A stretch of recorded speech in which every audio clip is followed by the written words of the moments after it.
On behalf of the Royal Far West Bushfire Recovery Team and the Charles Sturt University Evaluation Team, we thank you for your interest in our presentation on supporting children's recovery from bushfires.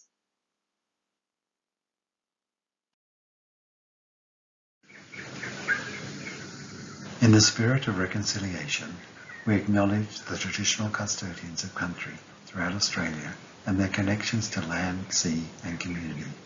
We pay our respects to their elders past and present and extend that respect to all Aboriginal and Torres Strait Islander peoples today.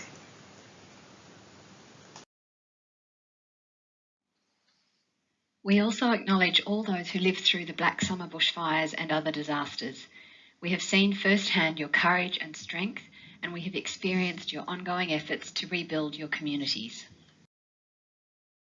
My name is Julia White, and I'm one of the clinical psychologists on the Royal Far West Bushfire Recovery Program. I'll start by giving a brief overview of the background, goals and design of the program. Then Michael will talk about how we evaluated the program, and Nicole will summarise some of the key findings of the evaluation. The Black Summer bushfires occurred during the driest and hottest year on record in Australia and followed a prolonged drought.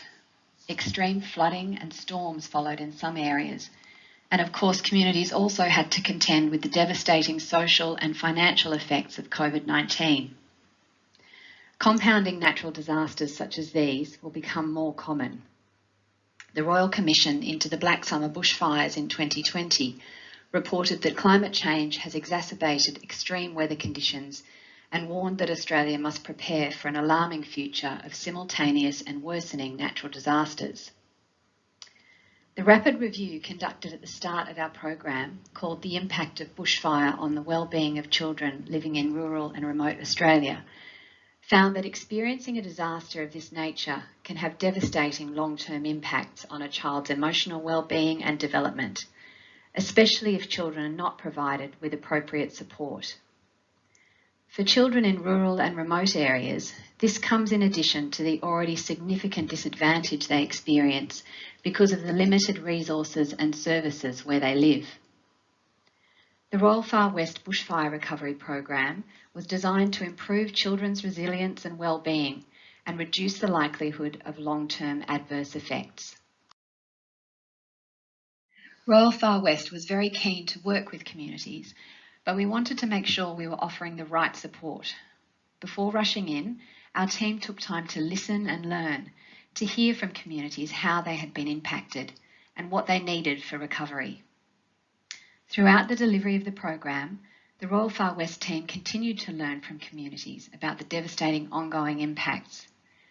Most importantly, we heard from the children themselves.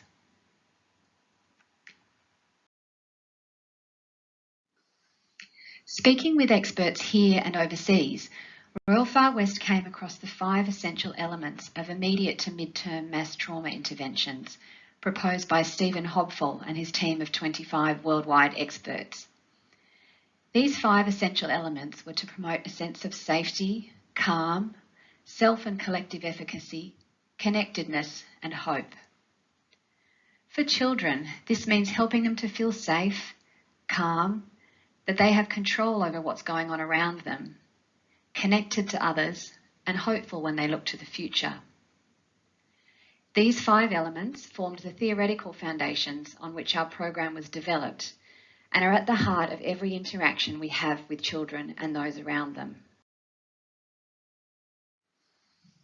The Bushfire Recovery Program was delivered through primary schools and preschools, providing support to children and the key adults around them. A multidisciplinary health team of occupational therapists, psychologists, social workers and speech pathologists delivered psychoeducational groups for children at schools and preschools, workshops and support for teachers and parents or carers, and individual telehealth support. The psychoeducational groups were based on the Stormbirds program developed by Good Grief. Additional resources such as the Birdies Tree books developed by the Queensland Centre for Perinatal and Infant Mental Health were also used. The groups provided opportunities for children to share their stories and feelings and to learn strategies to support their recovery. For many children, sharing their stories in the groups was the first time they had spoken about their experience and the ongoing impact. Their well-being had been affected in many ways, and for some, the impact was hidden from the adults closest to the child with few external signs. Teachers and parents or carers were offered opportunities to attend workshops on supporting children after community trauma and were provided with targeted information and education sessions as required. For children who needed longer-term support, we were able to offer individual occupational therapy, psychology, and speech pathology via telehealth. I'll now hand over to Michael to talk about the evaluation.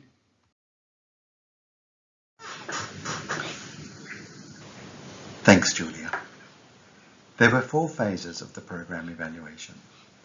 The focus of this presentation is on phases 1 and 2, exploring the impact of the psychoeducational groups on the children. Phase 1 involved analysis of surveys completed after the children's groups were undertaken. Surveys were adapted from the Good Grief Stormbirds program evaluation surveys. Feedback was obtained from 265 children who participated in the groups, 15 group facilitators and 37 parents, carers, who had 39 children participating in the groups. Participants were from all regions in which the program was run. Statistical analysis was undertaken using SPSS and included descriptive and inferential analyses. Qualitative content analysis was undertaken on open-ended responses to the surveys. In Phase 2, we conducted and analysed interviews with key participants and stakeholders about their views and perceptions of the program and the impact on children. Interviews were conducted with 2 children, 4 parents, carers, 3 teachers, 1 other school representative and a community representative. Adults were asked questions about the impact of the program on children for whom they were responsible, on themselves and their community more broadly. Children were asked about what they did and learnt in the program and what they liked and did not like about the program. An overview of the methods and findings from all phases of the evaluation can be found in the evaluation report. Thanks, Michael. Firstly, I'll go through some of the key findings from Phase 1, the children's surveys. There were 2 different surveys, one for children who attended the Level 1 groups, that was for younger children, and one for children who attended Level 2 groups, or for older children. The questions in each survey are shown here on the slide, and as you can see, questions were similar between the surveys, but the complexity varied to suit the age ranges of the children. The Level 1 Stormbirds group participants, so this is the younger children, there were 100 children who completed surveys. These children were asked 5 questions that began with, in the Stormbirds program, I have learned, these are listed on the left. I am safe and things are getting better. Life is always full of changes for me and my friends. My feelings are okay, they're not wrong. I can plan things to help make me feel better. And there are people who can help me when things are hard. The average response from the children was 2.58 out of a maximum of 3, also on a 1 to 3 scale. And that indicated overall very high levels of endorsement or agreement with each statement. The Level 2 Stormbirds group participants, or the older children, there were 165 children who completed these surveys, and they were also asked 5 questions that began with, in the Stormbirds program, I have learned. These ones are shown on the right. I am not the only one whose life has changed. Some good ways to cope with my feelings. All feelings are okay, including sadness and anger. I can solve problems and make good decisions. And there are people who can help me when things are difficult. The average response from the children was 2.68 out of a possible 3. Indicating overall very high levels of endorsement or agreement with these statements too. Now for some key findings from the Parent Carer Survey. When asked to rate how well they thought the groups supported their child across a range of areas, parents and carers indicated that the group provided the greatest support to their children in recognising that they are not the only one going through change. Parents and carers indicated other important aspects of the group for promoting children's wellbeing were the opportunity for them to express their views, understand that life changes, make good choices, understand their feelings, build self-confidence and self-esteem, and become more resilient. Moving now to some of the findings from qualitative analysis of the Phase 1 surveys and the Phase 2 interviews. 3 of the key themes regarding children's learning from the groups related to shared experiences, understanding and coping with emotions and change, and moving on and marking time. I'll talk a little bit about each now. The children and adults felt that children learnt or had reinforced the value of talking about feelings and experiences with others. The groups provided opportunities for children to share stories and experiences with their peers and the facilitators, form connections, and realise that they were not alone, that others had also been affected and experienced emotional reactions to the fires. Children were reportedly more open to sharing thoughts and feelings at home after discussing them in the group. Children reportedly gained a deeper understanding of natural disasters, emotional reactions, and change through attending the children's groups. They learnt strategies to cope with these reactions and changes, and the skills were thought to help in other life situations and future disasters. For instance, some participants spoke about experiencing floods in their area after the program had finished. The children's groups were also thought to facilitate processing, healing, and moving on towards the future. It was suggested that it was important for children to have opportunities to talk about that time, learn about that time, and share feelings, what the future holds, and where they are going on to.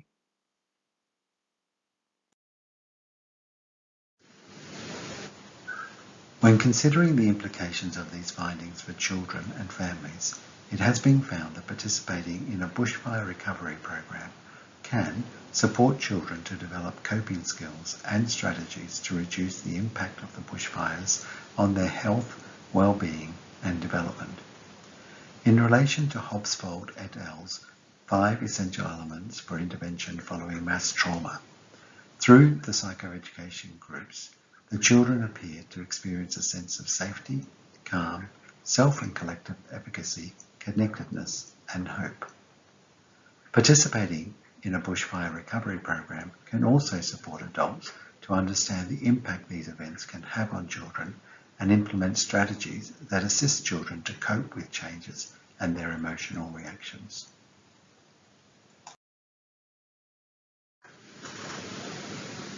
For practitioners, the findings make an important contribution to the evidence base regarding post-disaster support for children. Multidisciplinary psychoeducational group interventions that focus on resilience, well-being and development can lead to positive outcomes, particularly for children who may be at increased risk of poorer well-being outcomes that may become more pronounced later in life. Natural disasters are predicted to increase in both frequency and intensity in Australia, and effective programs delivered by early childhood practitioners, like the Royal Far West Bushfire Recovery Program, will play an important role in enhancing children's resilience and well-being and decreasing the likelihood of long-term adverse reactions to natural disasters. Further exploration of the long-term impacts of these interventions is currently underway in Phase 2 of the evaluation.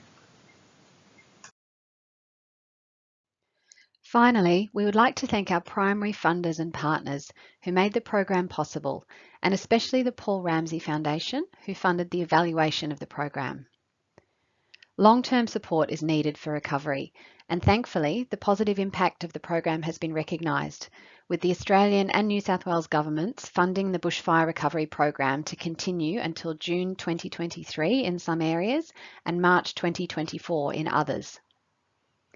This continued funding will enable Royal Far West and our partners to share practical learnings and research outcomes with communities, local service providers, and policy and decision makers. We anticipate that this will strengthen the future capacity and resilience of rural and remote communities to better respond to not just bushfires, but all types of natural disasters. The risk of frequent and compounding natural disasters will continue for Australia's children, and their voices must be at the centre of community-led recovery efforts.